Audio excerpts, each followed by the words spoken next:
Welcome back to Native English Podcast. Have you ever joined an English meeting and understood almost everything, but still felt lost when people started speaking naturally? You may know the grammar, understand the individual words, and even feel confident when you speak, but then someone says a phrase you do not expect, and suddenly you have to pause and think about what they mean. That happens because workplace meetings are full of phrasal verbs. For example, someone might say, "Can we discuss this issue?" But a more natural conversational version could be, "Can we bring this issue up?" Both sentences communicate a similar idea, but the second one uses a phrasal verb that you are very likely to hear in an everyday meeting. The same thing happens when people review information together. Instead of saying, "Let's review the numbers," someone might say, "Let's go over the numbers." If you know the individual words but have not learned the expression as a whole, you might wonder why someone is talking about physically going somewhere. So, in this episode, we are not going to replace every formal verb with a phrasal verb, because that is not how natural English works. Our goal is much more practical. We want you to recognize 5 useful expressions that native speakers commonly use when they discuss ideas, review information, solve problems, and decide what happens next. We are going to focus on bring up, go over, come up with, deal with, and follow up.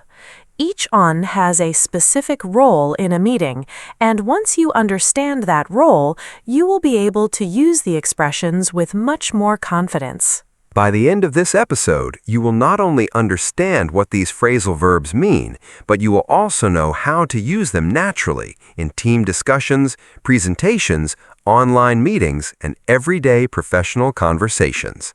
So, let's start with the first one, bring up. Bring up is one of the most useful expressions you can learn for meetings because it means to introduce something into a conversation or discussion. When you bring something up, you are putting a particular topic, question, concern, or problem into the conversation so that other people can discuss it. So, if you're sitting in a team meeting and there's something important that everyone needs to talk about, you can use bring up to introduce it naturally. Exactly. Imagine that your team is discussing a new project and you have noticed a problem with the deadline. You could say, "I'd like to bring up one issue." This tells everyone that you have something important you want the group to consider. You could also ask, "Can I bring something up?" when you want to introduce a point during the discussion. That sounds especially useful when you do not want to interrupt the conversation too suddenly. It gives you a natural way to signal that you have something you want to add. You can bring up much more than problems, though. You can bring up an idea, a question, a concern, or even an interesting point. For example, if a coworker suggests a new approach, you might say, "She brought up an interesting point." If you are worried about the budget, you could say, "I'd like to bring up the budget problem before we make a decision." So, the expression can be positive, neutral, or serious, depending on what you introduce into the discussion. There's also an important difference between mention and bring up. When you mention something, you simply refer to it. You might say, "He mentioned the new schedule during the meeting." That doesn't necessarily mean the team discussed it. However, when you say, "He brought up the new schedule," you suggest that he introduced it as a topic that people could consider or discuss. That small difference can make your English sound much more natural, because meetings are not only about saying information, they're also about introducing subjects and moving discussions forward. Here's a useful situation. Imagine that the manager is about to move to the next topic, but you remember something important that the team has not discussed. Instead of saying, "I have something to say," you could say, "Before we move on, I'd like to bring up one more thing." That sounds natural, professional, and appropriate for a meeting. And that's why bring up is worth remembering as a complete expression, not just as 2 separate words. When you hear it in your next meeting, think of someone introducing a topic for discussion. Once that idea becomes familiar, you'll start recognizing and using bring up much more naturally. Now that we know how to bring a topic into a meeting, let's look at what you can say when the team needs to examine information before making a decision. One very useful expression for this situation is go over. In a meeting, go over means to review or examine something carefully, usually together with other people. You often hear it when people are discussing an agenda, report, presentation, proposal, set of figures, or plan. For example, someone might say, "Let's go over the agenda before we begin." Another person might ask, "Can we go over the numbers?" If a presentation needs some attention before it is sent to a client, you could say, "I'd like to go over the main points before we send it." You can also use go over when a team needs to review a proposal before making a decision. Imagine a manager says, "We have two options, but let's go over the proposal one more time before we decide." The manager is not simply asking everyone to look at the document. The idea is that the team should carefully review the important information and discuss it together. Here's another common situation. Imagine that a meeting is about to end, but the team has discussed several plans and decisions. A manager might say, "Before we finish, let's go over what we agreed on today." This tells everyone to review the important points so that nobody leaves the meeting with a different understanding of what was decided. There's a useful difference between look at and go over. If you say, "Let's look at the report," you may simply be asking someone to view it or examine it. But when you say, "Let's go over the report," you usually suggest a more careful review. You might read the important sections, discuss the figures, ask questions, and make sure everyone understands the information. That makes go over especially useful when you're working with other people. You can say, "Let's go over the presentation together," or "Could we go over the figures before the meeting?" These expressions sound natural because reviewing information is such a normal part of professional discussions. So when you hear go over in a meeting, think about careful review rather than simply looking at something.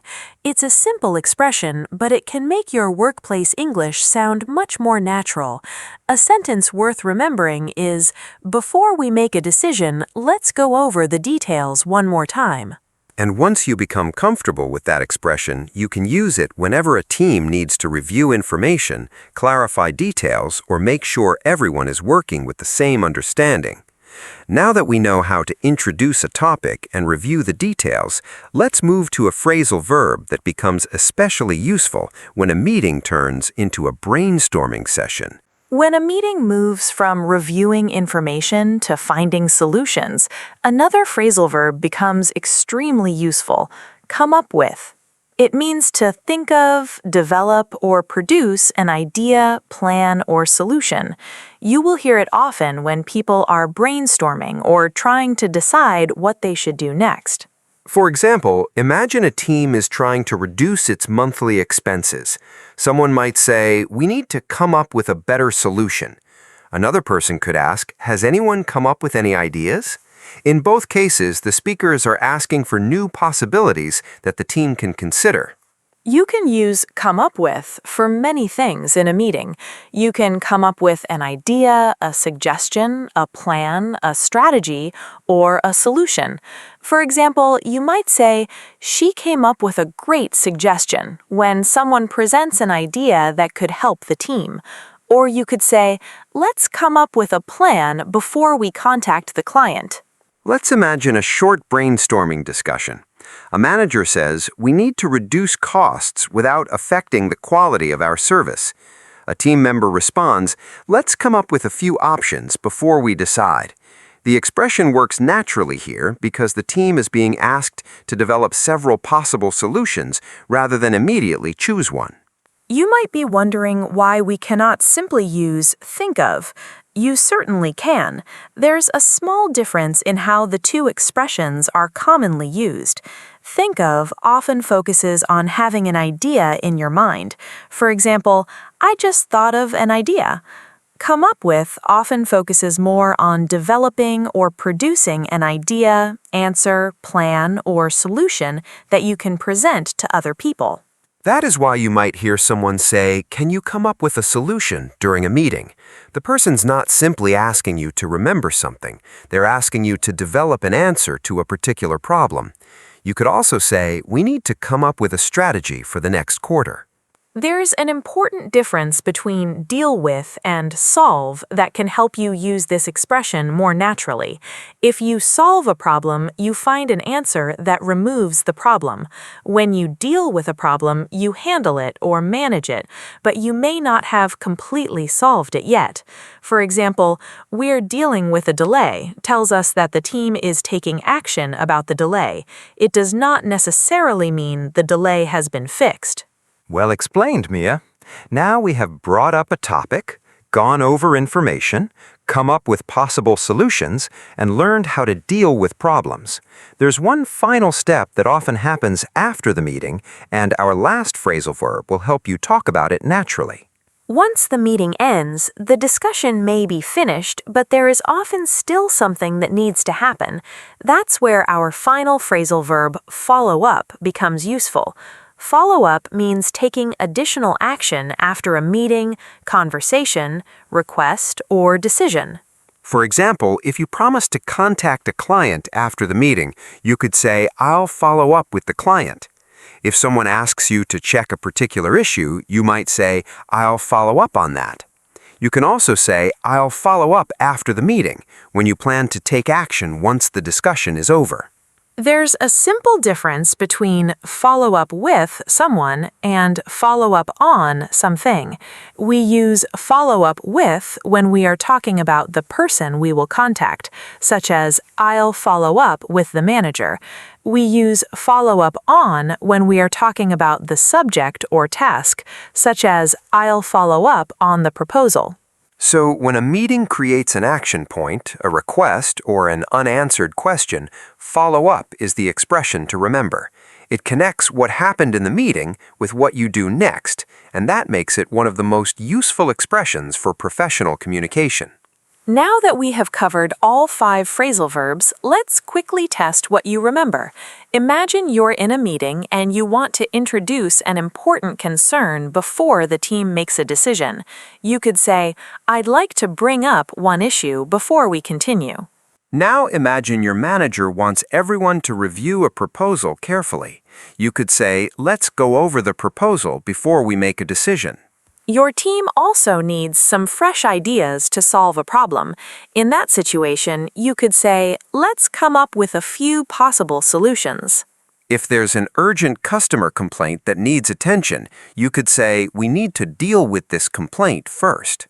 If you promised to contact a client after the meeting and report back to your team, you could say, "I'll follow up with the client tomorrow." So here's the quick pattern to remember. You bring up a topic, go over information, come up with ideas, deal with problems, and follow up after the meeting. If you can remember that sequence, you already have 5 practical expressions ready for your next English meeting. And that brings us to the end of today's lesson. We have looked at 5 phrasal verbs that can make your English sound more natural in meetings: bring up, go over, come up with, deal with, and follow up. You have seen how each expression fits a different part of a real professional discussion. Now, instead of trying to memorize all 5 at once, choose one expression and create a sentence that you could genuinely use in a meeting. You might say, "I'd like to bring up one concern," or "Let's go over the details before we decide." The more you connect these expressions with situations you actually encounter, the easier they will become to remember. If you enjoyed learning practical English this way, make sure you subscribe to Native English Podcast for more lessons that help you understand and use natural English with confidence. You can also leave a comment with one sentence using your favorite phrasal verb from today's episode. Remember, sounding natural isn't about using complicated words all the time. It's about knowing the expressions people actually use and becoming comfortable with them. Keep practicing, keep speaking, and we'll see you in the next episode.